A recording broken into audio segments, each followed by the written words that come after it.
So week 12 of the 2015 NFL season is officially in the books, and as promised, it's time for another 2015 NFL mock draft. And this time I went a little bit deeper, got a little more intimate with this shit. Some of you have been asking about different players that haven't been covered in previous mock drafts, whether they've been the 1-round or the 2-round editions. So I decided to take even more time and really dive into this one by giving you a 3-round 2016 NFL mock draft. Now, in the interest of fairness, I don't know if all 3 rounds worth of picks are going to fit in the description box. I don't know that for sure. If they do not, then what I'll do is I'll post whatever doesn't fit in the description box in the comments section, which will probably end up being the 3rd round. So 3 rounds of mock draft. And again, I'm getting more and more information. I'm getting more and more video watching done. I'm getting more and more study done. I haven't really formulated opinions on all of these players. And as I've said before, there's going to be a lot of fluidity, a lot of change in the next almost 5 months to come. So keep that in mind.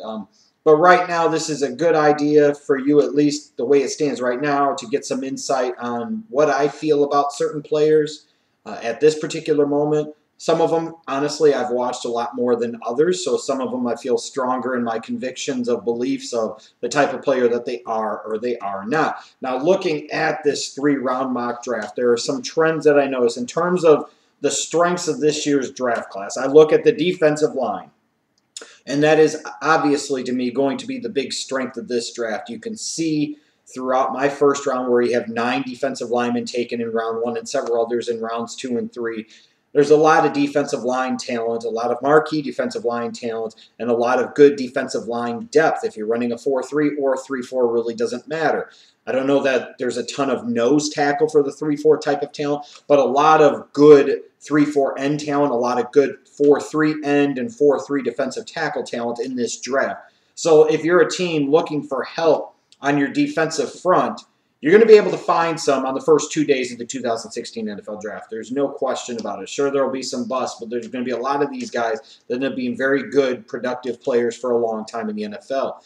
I actually like the linebacker class this year a little bit too, even though I don't think it's the best class of 3-4 edge rushers on the outside. I really don't. I do like the more traditional linebackers in this class, and as an entirety, I think it's a good class. You've got some marquee talent at linebacker in Jalen Smith. Myles Jack, some might list him as an edge rusher. I think he might be an Anthony Barr type of weak side linebacker in a 4-3. You look at guys like Darren Lee. You look at guys like Reggie Ragland. Maybe guys like later on in the draft, Kendall Beckwith, Kentrell Brothers. There are other guys too. This is Joshua Perry, just to name a few. This is a pretty good linebacker class. So again, if you're a team looking for front 7 help, like my Bears most certainly are, there's plenty of it to be had in the first 3 rounds, the first 2 days of this upcoming NFL draft. I actually think the quarterback class is starting to take a nice form and a nice shape, assuming that everybody that could declare of any significance is going to declare. I think teams will like this quarterback class. I don't think there's a Mariota Winston type of talent in this class yet. But I think that teams will like the depth and they'll feel that there's several future potential NFL starters. I think that's what a lot of these teams will look at. They'll be like, I don't know if there's a Winston Mariota type of talent, but there are guys in this draft that could end up getting into the program and developing into 8-10-year starters at the NFL level. I actually think after a couple of years of having a so-so to mediocre safety class, we've got a pretty good safety class this year. As important as that position is in the NFL, similar to tight end, it's been kind of sad to see that the depth at the position in the past couple of drafts, frankly, really hasn't been all that good. But I think the safety class is better this year. I definitely do.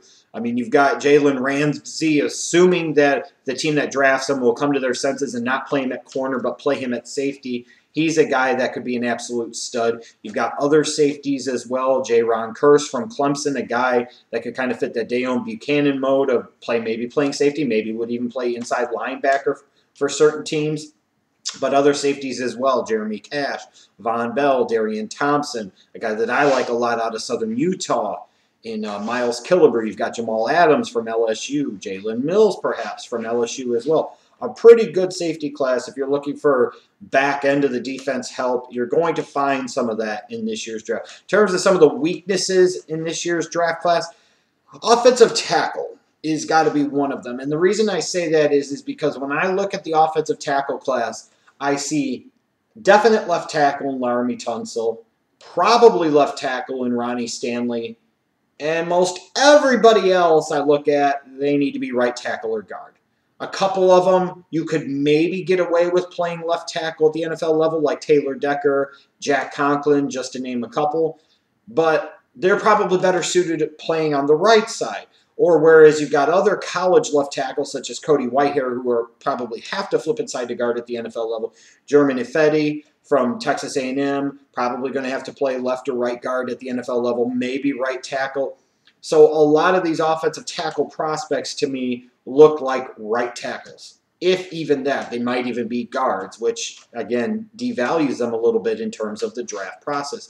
If you're a team looking for a big-time impact player on the blind side at left tackle, this is probably not the draft for you. I also think this is a really weak corner class. I wouldn't be surprised at all where you might only have 3 corners drafted in the first round. In this mock draft that I've done, I've only got 2. It's not a really good corner class, in my opinion. And some of the names that you've heard about as potential first-round picks, I don't think end up being first-round picks. Guys like Tre'Davious White from LSU, Mackenzie Alexander from Clemson. White maybe has a chance to slip into the bottom of round 1 because teams will always gamble on corners, especially if they feel that these are corners that could be playmakers. But just not a really good corner class once you get past Vernon, Hargreaves, and probably one other guy that I'll talk about here in a moment. In terms of some names to watch as we go through the draft process, and I'll give you other names to watch as we go through the weeks and months to come.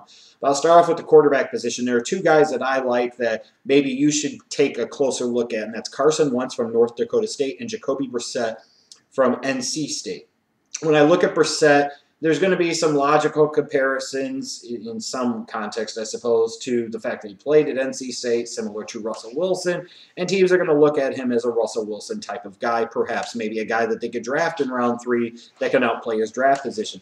I look at Brissett and I see a guy that can be a pocket passer at the NFL level. He's got the feet to be able to make plays on the move. He can gain some yards with his feet. Doesn't have the strongest arm in the world, but at times has showed me a good ability to read defenses, which is something that I take as a very strong consideration when evaluating quarterback prospects. Is what do they do with their eyes? How do they read opposing defenses?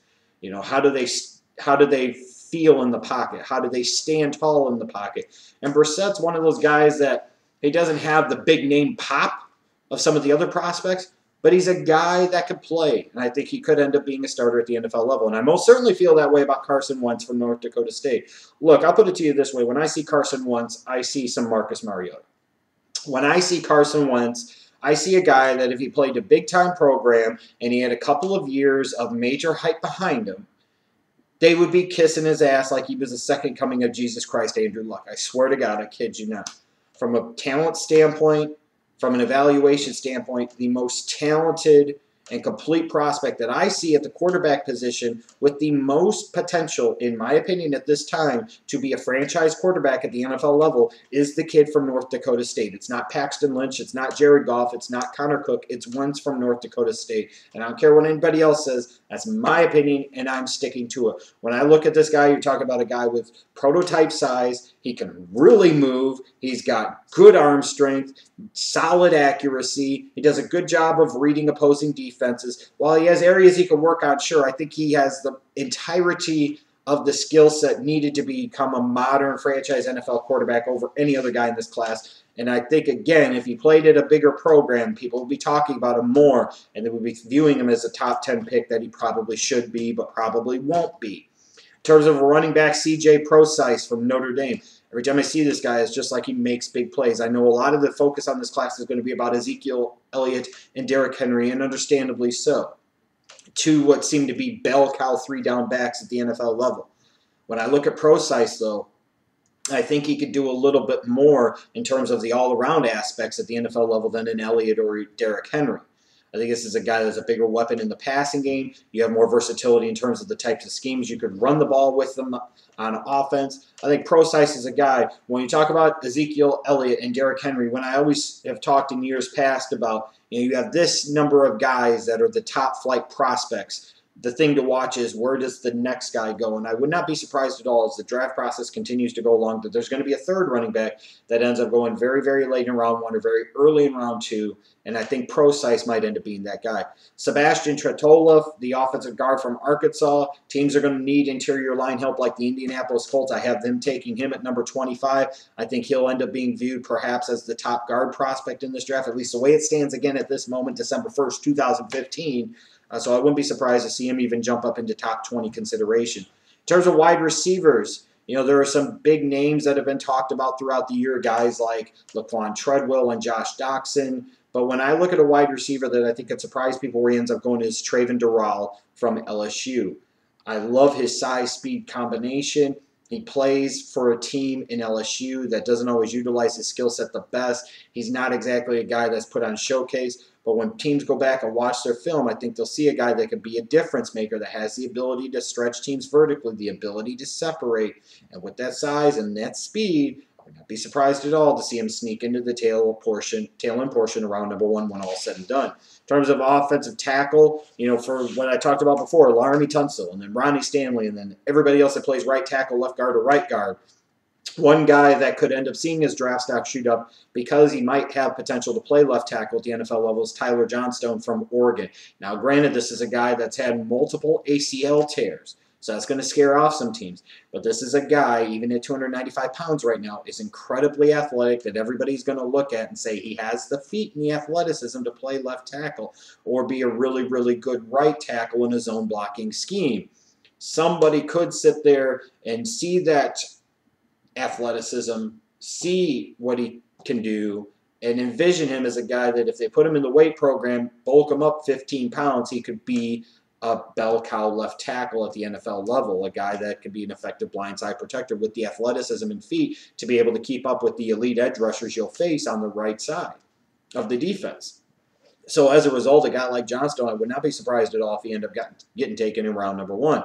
In terms of the defensive side of the ball, Vernon Butler from Louisiana Tech in a defensive line class that's really good. I think guys like him and even Malik Collins from Nebraska are guys that are flying under the radar, but I assure you in scouting circles, they know who Malik Collins is, and they most certainly know who Vernon Butler is. One or both of them probably ends up going somewhere in the tail end portion of round number 1.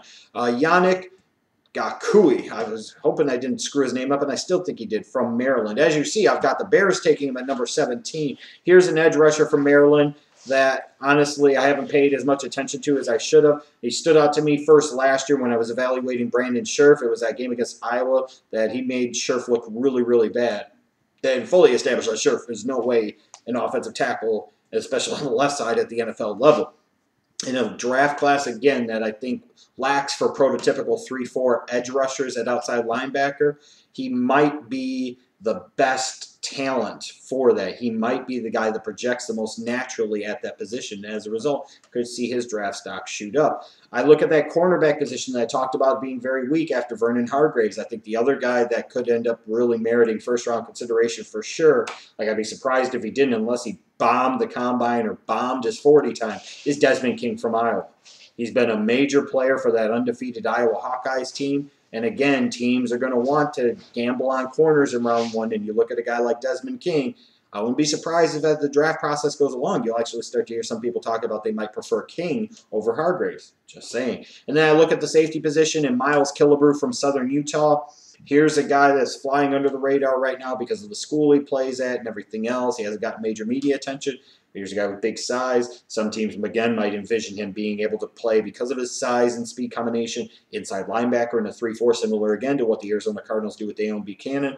Other teams might look at him as a freewheeling type of free safety or even a strong safety because of his size, but a real difference maker in the back end of the defense. So those are just some of the guys that I look at that as the draft process goes along that I'm keeping my eyes on because I think their draft stock could potentially go up. So again, you can check out my mock draft down below. It's 3 rounds. Let me know what you think. If you've got any questions about any players or what I have your team doing or not doing, please feel free to chime in the comment section below.